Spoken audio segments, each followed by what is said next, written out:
Welcome back to the best Game 7s in sports. We're diving into 10 more unforgettable series finales from the NBA, MLB, and NHL.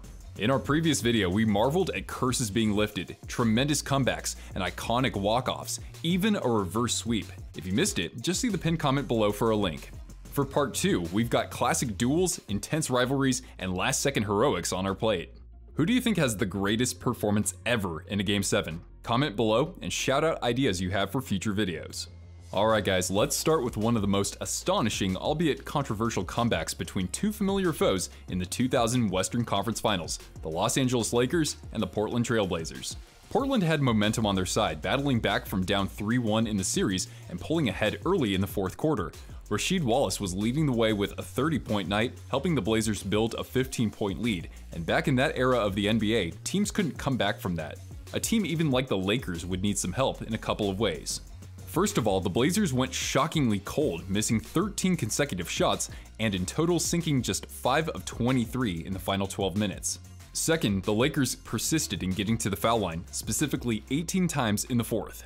Assigned to guard Shaq, the 7'3" Arvydas Sabonis fouled out, leaving 6'8" Brian Grant to finish the job. Shaq used the mismatch to bank home the go-ahead bucket with 2:12 left. Then Kobe just about broke Scottie Pippen's ankles to extend the lead. And in the final minute, Kobe penetrated the lane and lobbed up what became an iconic alley-oop. Bryant to Shaq! Now we get into some controversy. True, Portland had missed all those shots, but to some, it looked pretty sus how the Blazers shot 21 fewer free throws. If anything, this no call on Shaq as he collided mid-air with Steve Smith in the final 30 seconds should raise some eyebrows. Instead, it was ruled a turnover, sealing the Blazers' fate. The Lakers took down the Indiana Pacers in the finals for the first of 3 straight championships in the Shaq and Kobe era. They'd knock off Portland 2 more times en route to winning the finals against the Sixers and then the New Jersey Nets. Now speaking of playoff heartbreak in New Jersey, the Devils have been bested in a tremendous Game 7 against the New York Rangers, and one that is toward the top of my honorable mentions.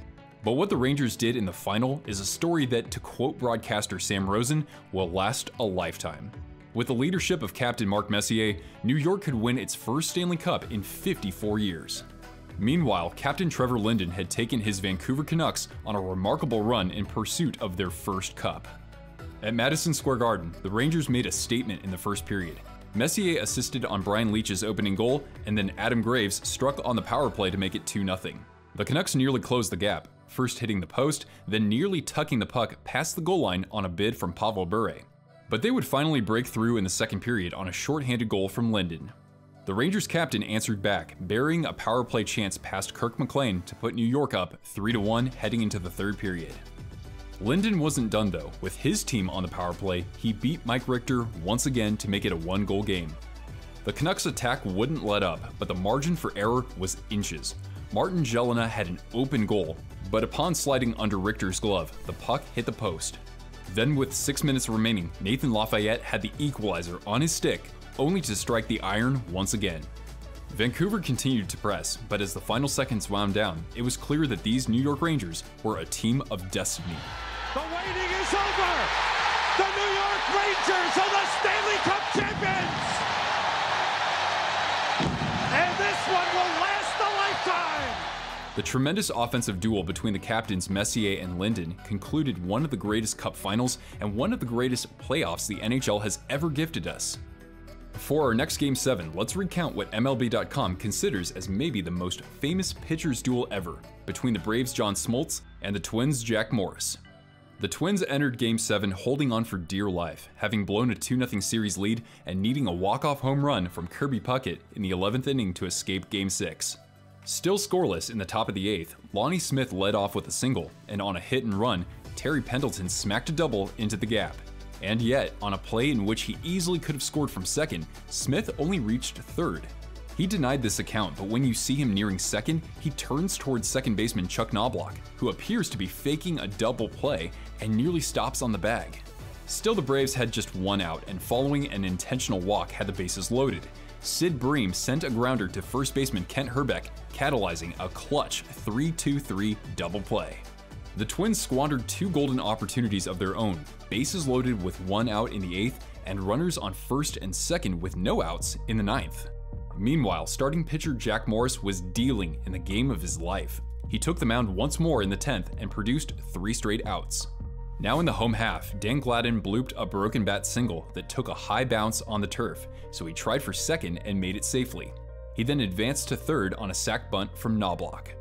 The Braves knew that Minnesota's Gene Larkin had a bad knee, so they intentionally walked the next 2 hitters, Puckett and Herbeck, so they'd have an easier force out at first. But fortunately for Larkin, he could take his sweet time getting to the bag. The Twins are gonna win the World Series! The Twins have won it! It's a base hit! It's a 1-0 10-inning victory! Morris had thrown just the 4th 10-inning performance in World Series history in the live ball era. This was also the last time the Twin Cities won a championship in the 4 major sports leagues.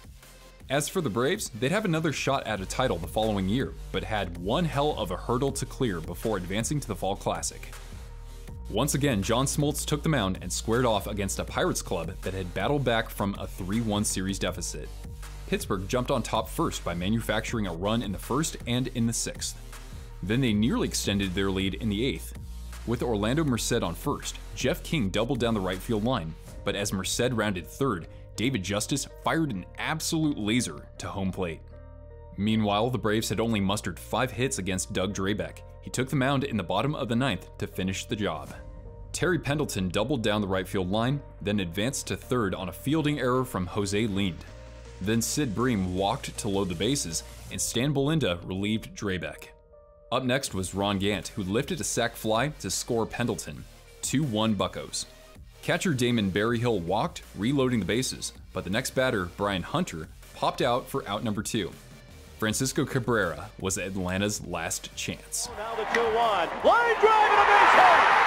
Justice has scored the tying run. Bream to the plate. And he is safe! Safe at the plate! The Braves go to the World Series! Barry Bonds came oh so close to throwing out the winning run. If only he had listened to his center fielder Andy Van Slyke, who had signaled him to move in. Instead, Bonds stayed put, and depending on which account you read, may have given his teammate the bird. This marked the first time in MLB history that a team was 1 out away from losing a series, but on the last pitch found a way to snatch victory from the jaws of defeat. The Braves lost to the Blue Jays in the World Series, but would take home their first title in Atlanta 3 years later. They were finally able to achieve something they couldn't previously do in Milwaukee. So then, what about another Milwaukee team? Giannis and the Bucks had battled back from a 2-0 series deficit against the Brooklyn Nets, capped off by Chris Middleton's 38-point performance in Game 6. No surprise here, Kevin Durant and Giannis locked horns in a blow-for-blow contest with 20 lead changes. As we got deep into the 4th quarter, it was looking like the Nets would finally pull away, as James Harden barely beat the shot clock with this bank of a 3 with just 4 minutes left. Nets by 5. But the Bucks stormed back with an 8-0 run, and the duel resumed. Up by 2 with 24 seconds left, Middleton went for the dagger. Despite the miss, the Bucks regained possession, but took a clock violation with just 6 seconds left. KD would be the no-doubt first option for the last-second shot, no matter how challenging it would be. He turns, he shoots, yes! With 1 second remaining! After 48 minutes, Durant had put up 48. OT, here we come. 20 seconds into the extra frame, Bruce Brown put back a miss to retake the lead. That'd be the game's only field goal for over 3 minutes. To break the drought, Giannis shook off Durant and got the roll to tie things up at 111, capping off a 40-point, 13-rebound, and 5-assist performance. After a missed 3 from Jordan Harris, Middleton drove into the key and fired a turnaround jumper to give Milwaukee the lead. Durant had 2 chances to equalize at the other end, but came up short, missing his 5th and 6th straight shots following his last-second heroics.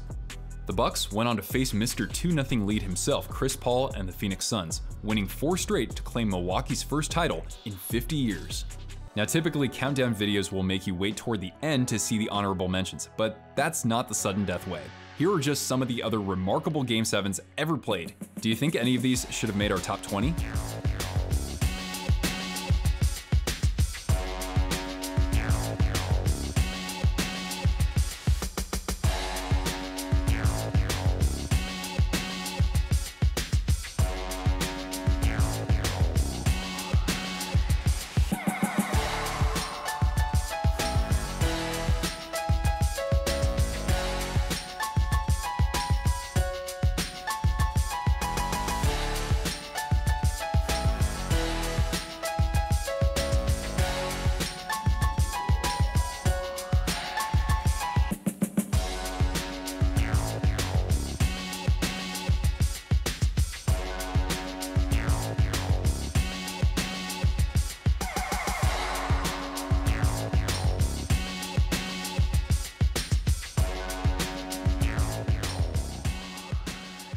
Always fade out in a montage. Alright my friends, now here's the curveball, or should I say knuckle puck of this video. We hit the ice once more, but not for an NHL game.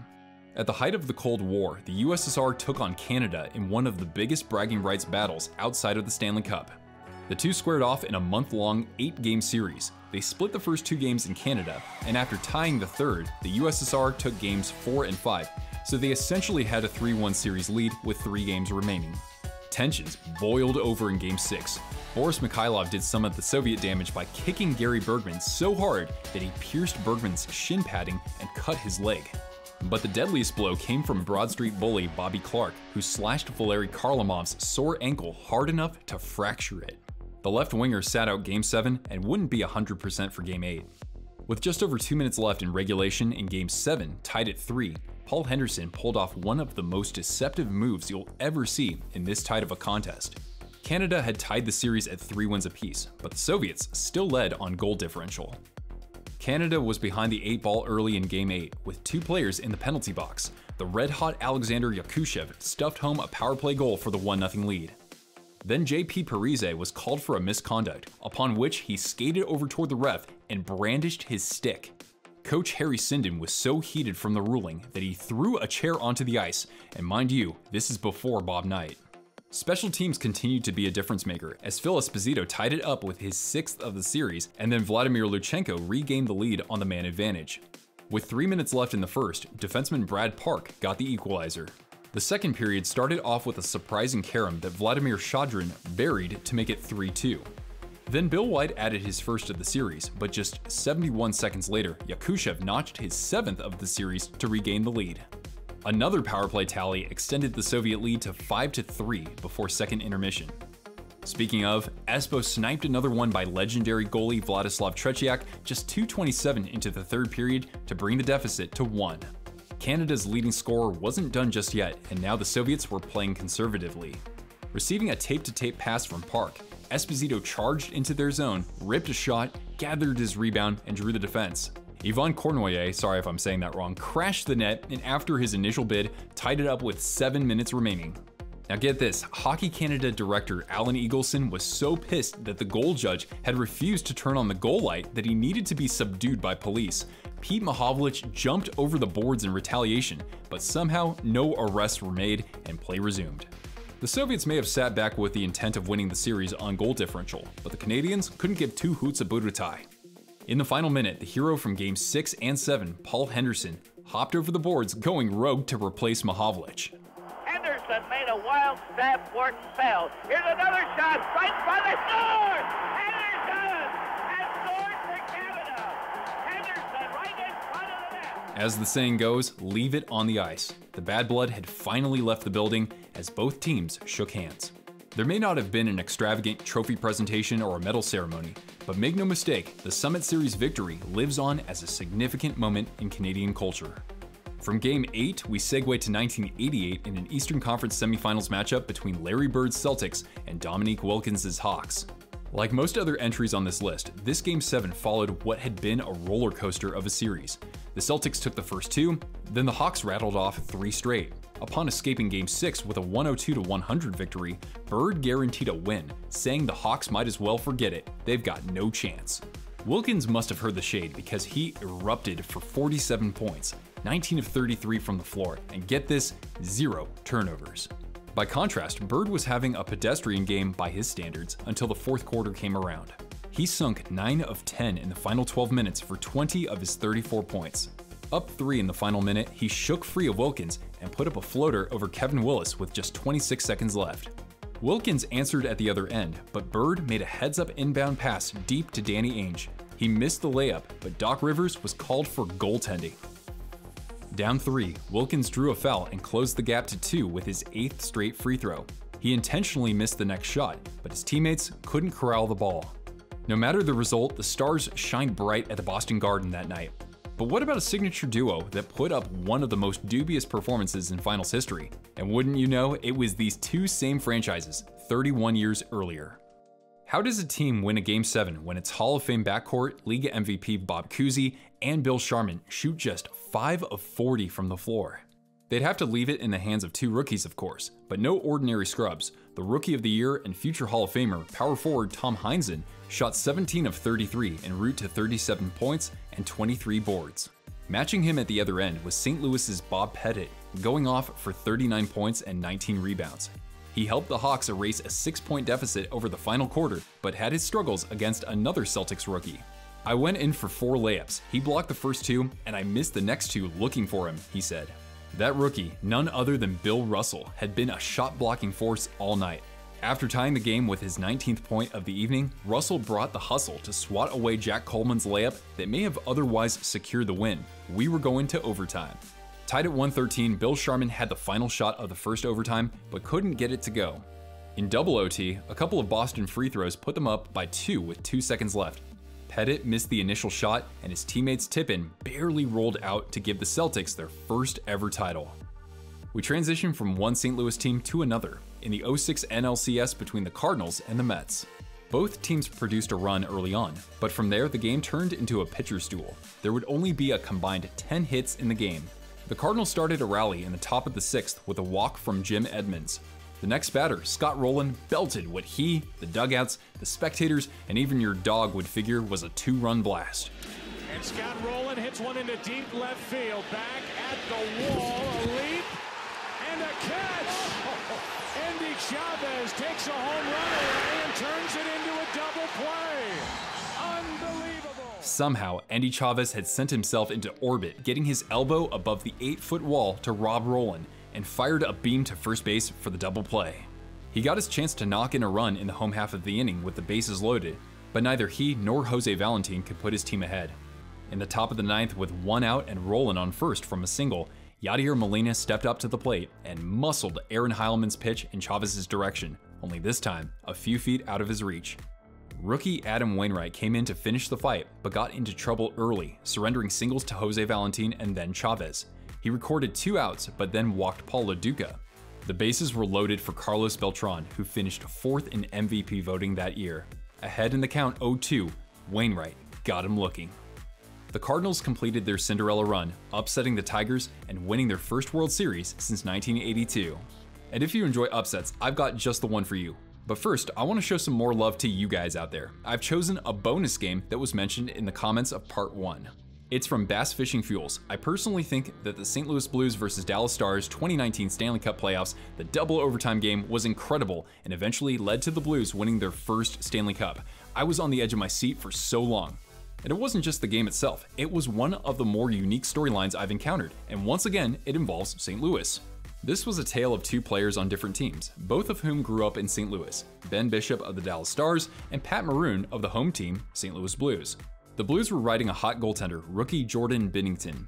His first major test came midway through the first period, when he robbed Radek Faksa on a breakaway with a glove save.